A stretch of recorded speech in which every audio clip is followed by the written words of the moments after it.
అనంతపురం జిల్లా కళ్యాణదుర్గం నియోజకవర్గంలో కూటమి అభ్యర్థి అమిలినేని సురేంద్రబాబు ఎన్నికల ప్రచారం జోరుగా కొనసాగుతోంది. ఇక ప్రచారంలో భాగంగా కంబదూరు మండలంలోని కోటగుట్టం, అచ్చంపల్లి, చెన్నంపల్లి గ్రామాల్లో పర్యటించారు. గ్రామాల్లో అడుగడుగునా టీడీపీకి ప్రజలు బ్రహ్మరథం పడుతున్నారు. ఇక గ్రామాల్లో చేపట్టిన రోడ్ షోలో వైసీపీ ప్రభుత్వం వైఫల్యాలను ఎండగట్టారు సురేంద్ర. ఇక నియోజకవర్గంలో ఏ గ్రామానికి వెళ్లినా త్రాగు, అలాగే సాగునీరు, డ్రైనేజీ, రోడ్ల సమస్యలు దర్శనమిస్తున్నాయని సురేంద్రబాబు ఆరోపించారు.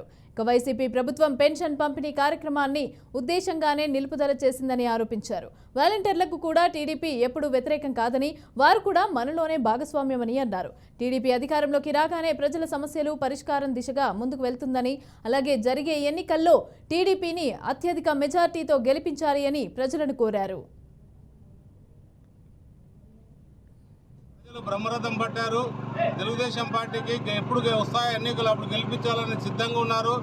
ప్రజలందరూ కూడా సంతోషంగా ఉన్నారు. ఎందుకంటే ఈ అరాచక పాలన ఇంతటితో సమర్గితం పడాలని ఉద్దేశంతో తెలుగుదేశం పార్టీ అధ్యక్షుల్ని చంద్రబాబు నాయుడు గారిని మరియు నన్ను అసెంబ్లీకి పంపడానికి ప్రజలందరూ ఏకతాటిపై వస్తున్నారు. అలాగే ఈరోజు కూడా ముఖ్యమంత్రి జగన్మోహన్ రెడ్డి పెన్షన్స్ అని ఆపడం జరిగింది. అది ఉద్దేశంగా ఆపాడు.